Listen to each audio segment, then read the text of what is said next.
நமது கலாச்சாரம், நமது பண்பாடு எப்போதும் நம்முடன் நீடித்து இருக்கும். சப்ஸ்கிரைப் திலக். உண்மையாக சொல்லுகிறீர்களா? உனக்கு சந்தேகம் எதற்கு? நான் படும் வேதனையை எப்படி சொல்லுவது? வரும் பௌர்ணமி என்று உன்னை நான் எதிர்பார்ப்பேன். நீ வருவாயா?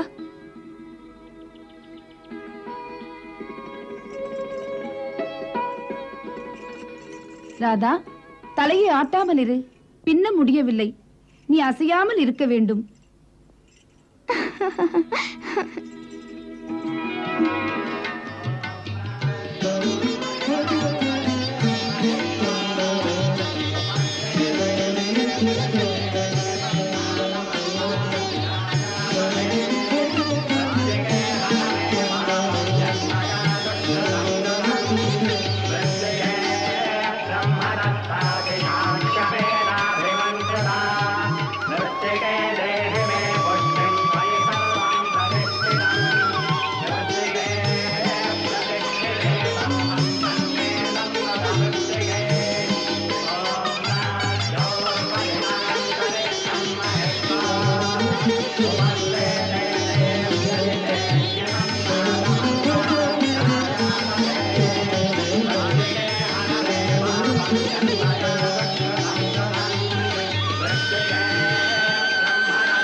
நந்தராஜனே, நம் கிருஷ்ணனை கூப்பிடுங்கள். கண்ணப்பா, எழுந்து வா.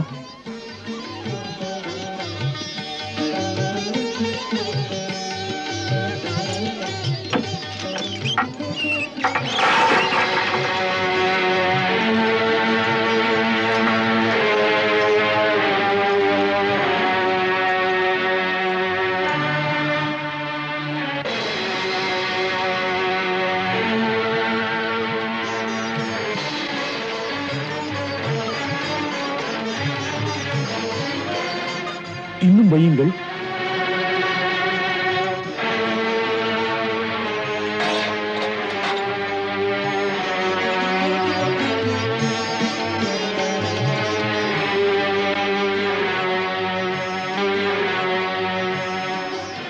இன்னும் வையுங்கள்.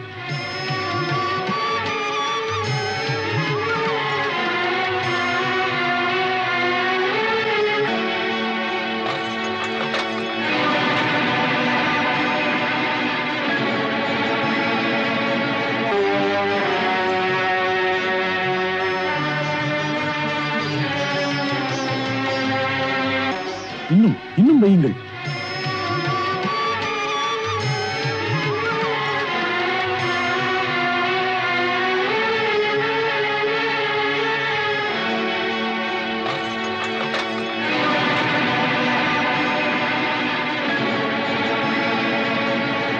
எடுத்து வையுங்களேன்.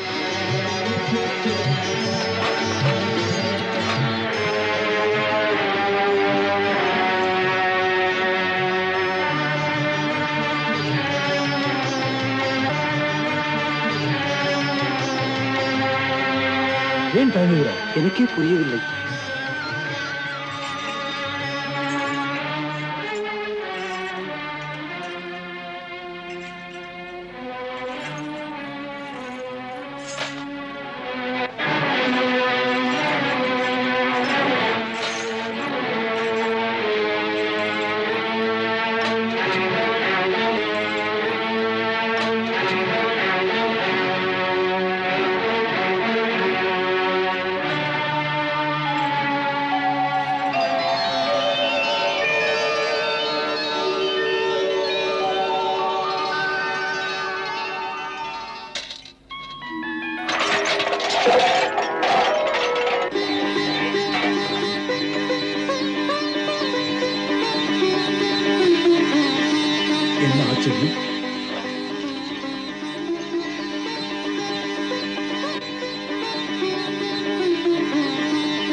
பலராமா, என்ன இது?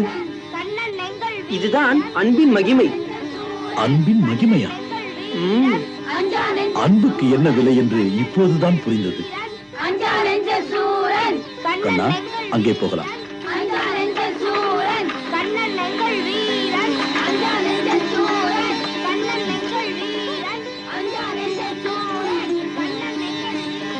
எல்லாவற்றையும் எடுத்து செல்லுங்கள்.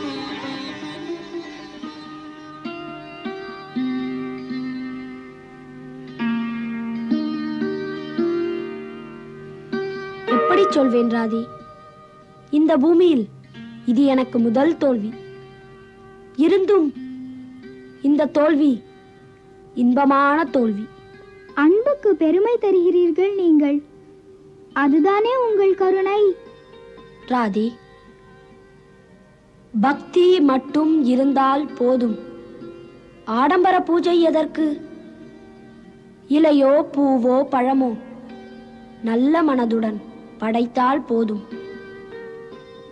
நம்மை உணர்வுதான் அடிமைப்படுத்துகிறது. அடிமையிடத்தில் உணர்வை தவிர வேறெதுவுமே இருக்காது. இருப்பதையெல்லாம் என் பிரபுவிடம் தந்துவிட்டேன்.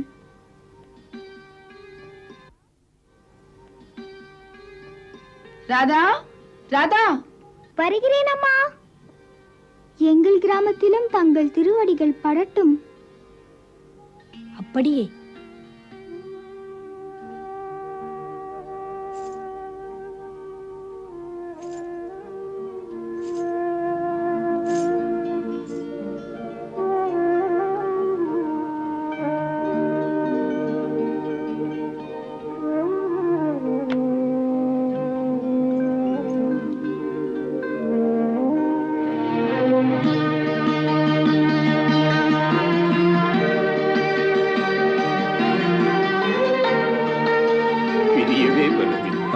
எங்களுக்கும் தான். என்ன செய்வது?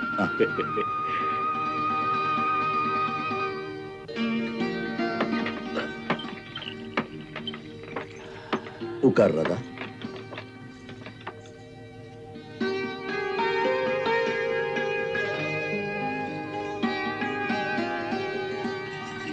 சென்று வாருங்கள்.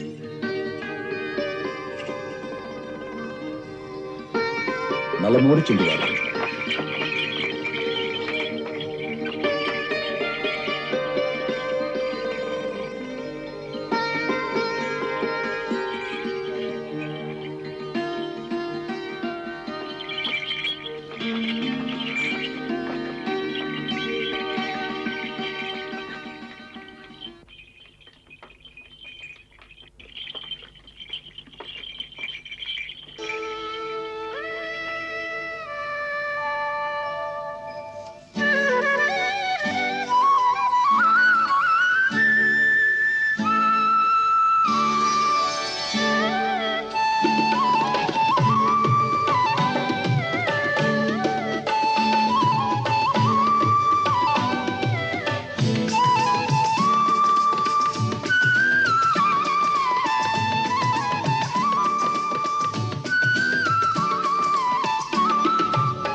ராதா பாட்டி, எதை பற்றி யோசிக்கிறாய்?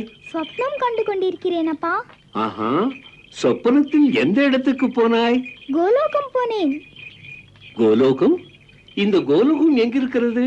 லோகம் அனைத்துக்கும் மேலே இருக்கிறது. அவள்தான் ஏதேதோ சொல்கிறாள் என்றால் நீங்களும் கேட்டுக்கொண்டே இருக்கிறீர்களே. அது சரி, பொழுது போக வேண்டாமா? நெடுந்தூர பயணம்.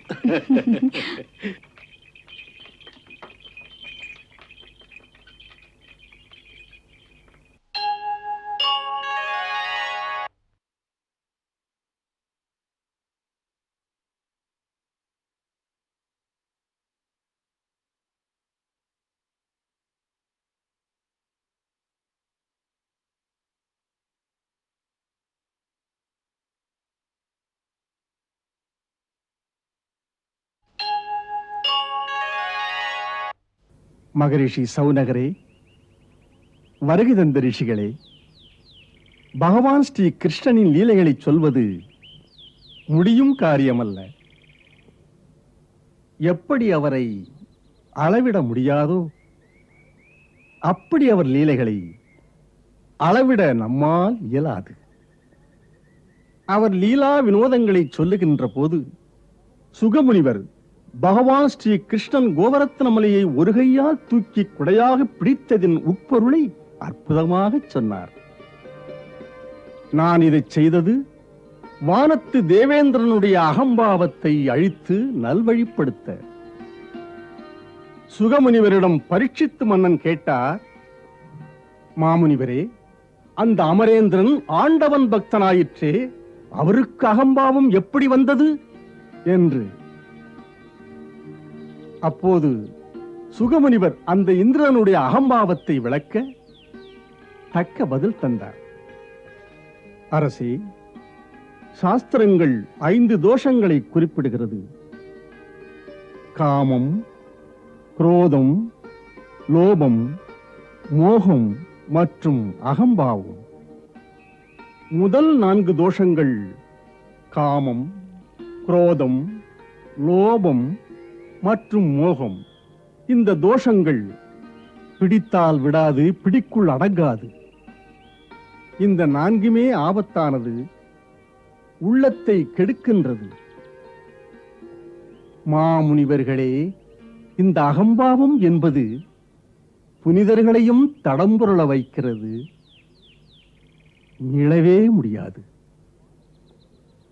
வானத்து இந்திரன் போகத்திலே வாழ்பவன். அவனுடைய பதவி, பெற்றுள்ள மகத்தான சக்திகளின் செருக்கு, தானே உயர்ந்தவன் என்ற ஒரு நினைப்பு, தன்னை பற்றிய மிக தவறான கணிப்பு அகம்பாவத்தின் எல்லையில் நிறுத்தியது. தன்னைத்தான் எல்லோருமே பூஜிக்க வேண்டும் என்று நினைக்கும்படி செய்தது. பகவான் ஸ்ரீ கிருஷ்ணனுக்கு இது புரிந்துவிட்டது. அவர் உடனே அகம்பாவ இந்திரனுக்கு ஆன்மீக தெளிவு தந்து காக்க நினைத்தார்.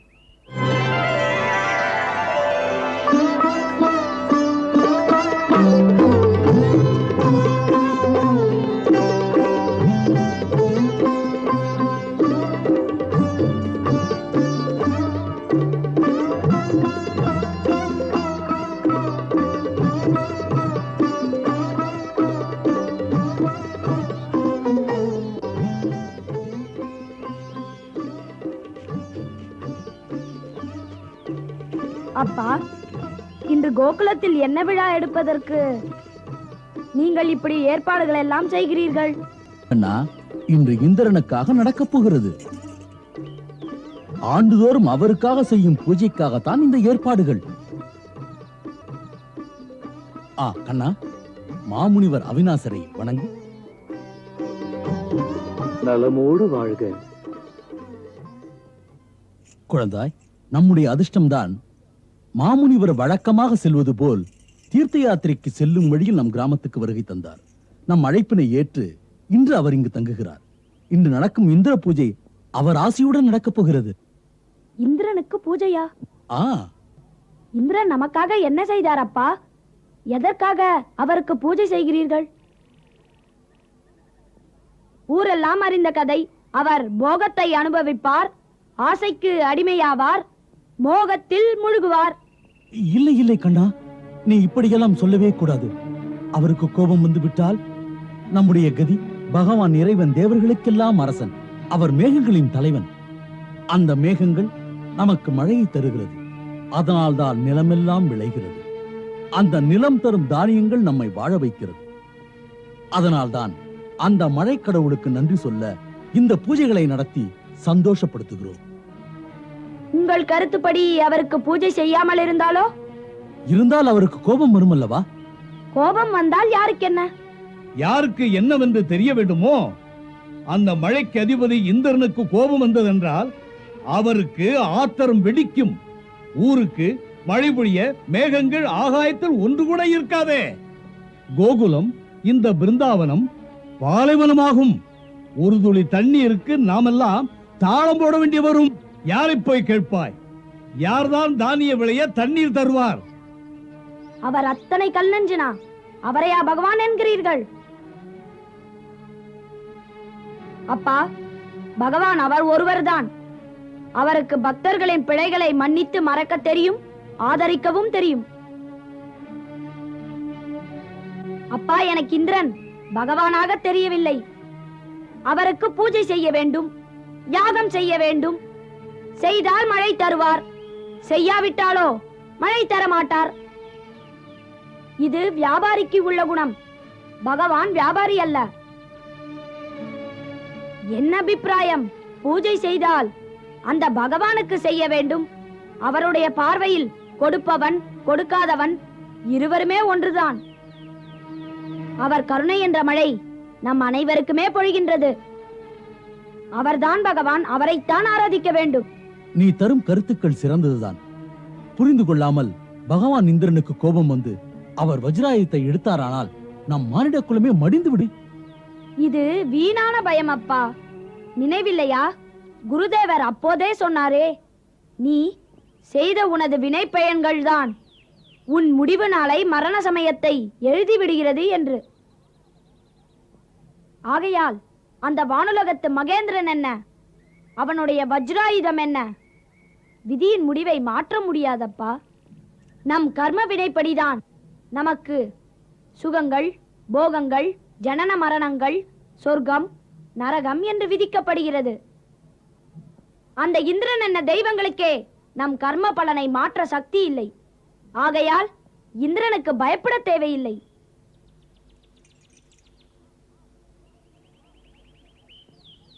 ஆம், முனிவரிடமே கேளுங்கள். சொல்லுங்கள் பிரபு, அப்பாவுக்கு சந்தேகம் தீருங்கள். நியாயமானது, ஏற்புடையது தர்மத்தின் தீர்ப்பு. இந்த பறந்து விரிந்த பார்வை நமக்கு தேவை. எல்லா பிறவிகளுமே இறைவனை தவிர யாருக்கும் பயப்பட வேண்டியதில்லை. மேலும் ஒரு உண்மையை மறக்க கூடாது. பூரண சச்சிதானந்த பொருள் என்று ஒன்று இருந்தாலும் கூட இந்த பிறவிக்கு, இந்த மனிதனுக்கு, இந்த சமுதாயத்துக்கு தனிப்பட்ட இஷ்ட தெய்வம் உண்டு. வாழ்க்கையின் வெற்றிக்கு, அதை நெறிப்படுத்தும் அருள் சாதனைக்கு விருப்பமான இஷ்ட தெய்வங்களை பூஜை செய்வதற்கு அனுமதி சாஸ்திரமே தருகிறது. தாம் பக்குவமாக சொல்லிவிட்டீர்கள். முனிவரே, இஷ்ட தெய்வம் என்றால் என்ன? அதற்கு விளக்கம் கூறுங்கள். இஷ்ட தெய்வம் என்பதற்கு அந்த சாஸ்திரமே சொல்கிறது. எதன் அருள் மனிதனுக்கு நினைக்கின்ற காரியங்கள் நடக்க, நலமெல்லாம் பெருக்க கை கொடுத்து காக்கிறதோ அதுவே அவன் இஷ்ட தெய்வம் ஆகிறது. போதுமே, நம் போன்ற கிராமவாசிகளை வளர்ப்பது பசுக்கள் தானே. ஆகையால் நமக்கெல்லாம் இஷ்ட தேவதை பால் வழங்கும் பசுக்கள் தான்.